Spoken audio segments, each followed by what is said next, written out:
Your phone has been quiet for 3 weeks, not because nothing is happening in your life. Actually, quite the opposite.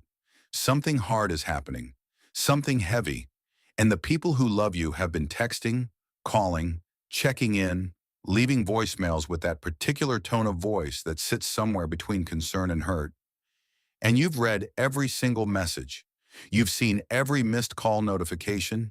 You know they're there, and still, you don't respond. You put the phone face down and you disappear back into whatever quiet, private world you've retreated into. And some part of you knows this is making it worse.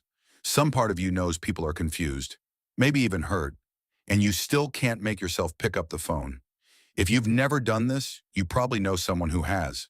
The person who goes completely silent exactly when you'd expect them to need people most. The friend who handles grief, or job loss, or heartbreak, or crisis by essentially becoming a ghost. And from the outside, it can feel like rejection. Like they don't trust you. Like they don't want your help. Like maybe the relationship wasn't as real as you thought. But here's what I want to tell you today. The psychology behind this kind of withdrawal is not about rejection. It is not about the people being ghosted. It is about something much deeper, much older, and much more human than most people realize. And understanding it might be one of the most compassionate things you ever do, for someone you love or for yourself. Let's start with what's actually happening in the brain and body when someone goes through a hard time. Because the popular image of struggle is someone reaching out, leaning on their support network, being vulnerable, asking for help. And yes, some people do that. But for a significant portion of the population, the neurological and emotional response to stress moves in exactly the opposite direction. When the nervous system gets overwhelmed, truly overwhelmed, not just inconvenienced, it doesn't always reach outward. It contracts. It pulls in. It seeks a smaller, quieter, more manageable space. And other people, even beloved ones, even safe ones, suddenly feel like more input than the system can handle. This is sometimes described through the lens of what psychologists call the freeze response, the third branch of the classic fight-or-flight framework that doesn't get nearly enough attention. When a threat feels inescapable, when the nervous system assesses that neither fighting nor fleeing will resolve the situation, it sometimes goes still. It goes quiet. It waits. And in humans, that freeze response doesn't just look like physical stillness. It looks like social withdrawal, communication shutdown, and the inability to perform the normal social functions of reciprocity and connection that the people around you are waiting for. The person ghosting everyone during their hard time is not, in many cases, making a conscious choice. They are, in a very real neurological sense, offline. Not permanently, not because of you, but because the system that would normally allow them to engage is currently occupied with something else entirely. Now let's talk about attachment, because this is where the story gets really personal. John Bowlby's attachment theory, developed across decades of research, gave us a framework for understanding how early experiences of care and safety shape the way we relate to others, especially under stress. And one of the most important insights from that work is this: the way people behave in relationships when things are hard is largely determined by what happened when they were young and vulnerable and needed someone. People who grew up in environments where expressing need was consistently met with warmth and responsiveness, where asking for help felt safe, tend to reach out when things get hard. This is called secure attachment. But people who grew up in environments where expressing need was met with inconsistency, with withdrawal, with being told to handle it themselves, with subtle or not so subtle signals that their distress was a burden, those people learn something very different. They learn that vulnerability is dangerous, that needing people is risky, that the safest thing to do when you're struggling is to struggle alone. And that lesson, absorbed in childhood, when the nervous system was still forming, doesn't disappear just because you're now an adult with people who genuinely love you. It runs in the background, silently, automatically. And when hard times come, it activates.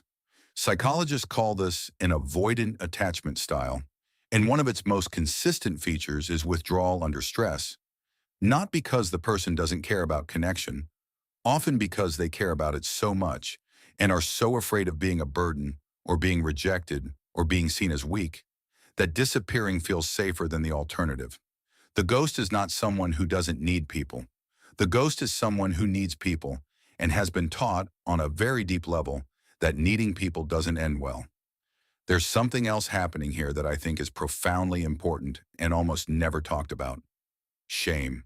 Because for a lot of people who go silent during hard times, the silence is partly, sometimes entirely, about shame. Something happened. Something went wrong. A relationship ended. A job fell apart. A mental health crisis arrived. An addiction resurfaced. And the person is not just dealing with the hard thing itself. They are dealing with the story they tell themselves about what the hard thing means about who they are. And that story very often involves being a failure, a disappointment, someone who had more to lose than others knew. Brené Brown's research on shame and vulnerability has shown consistently that shame, unlike guilt, which is about behavior, is about identity. Guilt says I did something bad. Shame says I am something bad. And when shame is the dominant emotion, the last thing a person wants is to be seen. Because being seen in the grip of shame feels like exposure, like being caught, like having the worst thing they believe about themselves confirmed in someone else's eyes. So they disappear. They wait until they can come back as a version of themselves that doesn't make people worry or judge or pity. They're waiting to be okay enough to be seen again.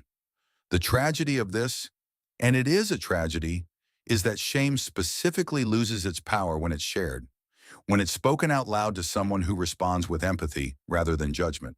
The exact medicine for shame is the connection that shame makes feel impossible to access.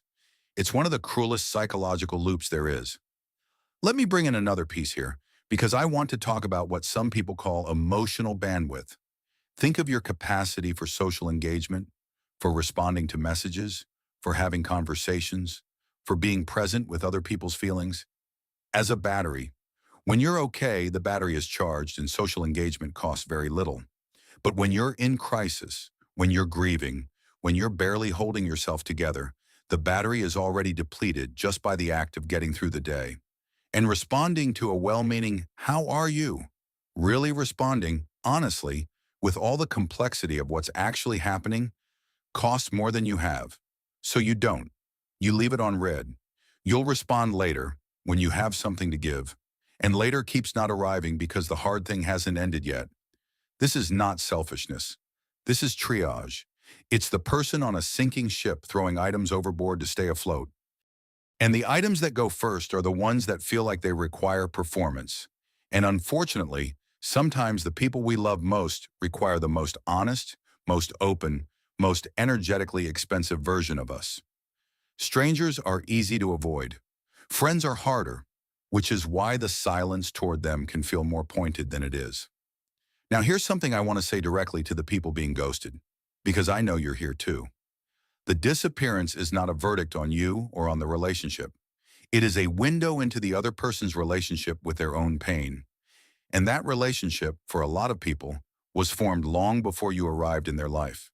The person who goes silent when things get hard is often the same person who never learned that their pain was worth witnessing, who internalized somewhere along the way that being in distress was something to be managed privately and quickly and without troubling others. That's not about you. That's about everything that came before you. And for the person doing the ghosting, if you're watching this and recognizing yourself, I want to offer you something gently. The silence makes sense. It always made sense, given where it came from. The nervous system learned what it learned for reasons that were real, and at the same time, the silence has a cost, not just to the people who care about you, but to you. Because hard things processed entirely alone, without witness, without language, without the metabolizing effect of being heard, they tend to stay lodged. They don't pass through the way things pass through when they're shared. They calcify. You don't have to perform wellness you don't feel. You don't have to respond to every message with a full emotional inventory. But perhaps there's a middle ground, a single text that says, "I'm here, I'm going through something, I'm not ready to talk yet, but I haven't forgotten you." That tiny act of reaching out without requiring yourself to be okay is not weakness. It is one of the most honest and courageous things a person can offer. It says, I trust you enough to let you know I exist, even when I don't know how to exist very well right now. The people who ghost during hard times are not broken. They are people who learn survival strategies that once made perfect sense in circumstances that required them. And the path forward is not self-criticism for the withdrawal. It's curiosity about where it came from, and compassion, the real kind, patient, and non-demanding, for the person who still, somewhere underneath the silence, wants very much to be known.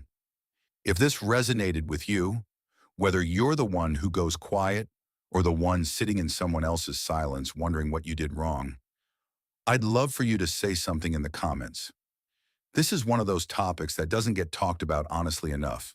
An honest conversation is exactly what this channel is for.